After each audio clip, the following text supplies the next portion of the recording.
QVC did not buy advertising. It bought a channel number, 13, right between the news and the sports. And last year, that little number sold $9.2 billion of stuff. Then, in April, QVC filed for bankruptcy. The reason is printed in its own annual report. Let's do the teardown. Open the filing, and QVC tells you exactly what it was buying. Payments to distributors, for carriage, and to secure channel positioning. That is a receipt for shelf space, except the shelf is a TV lineup. Then comes the line that explains the entire company. QVC believes a portion of its sales come from people channel surfing. QVC was not selling to shoppers, it was selling to boredom. So how big was that audience? 200 million households, every single day. That is what the channel number bought, not customers. A room full of people with nothing else on.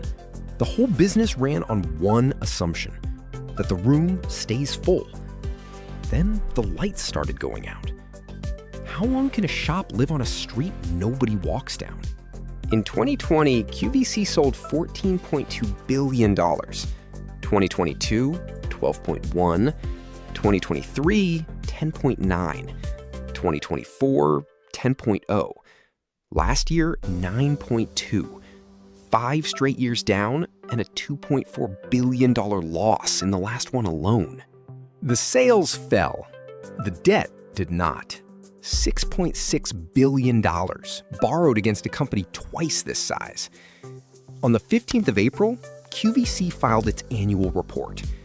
Inside it, the company warned there was substantial doubt it could keep operating. The next morning, the 16th, it filed for Chapter 11. 1 day apart. So why would a company this size run out of room?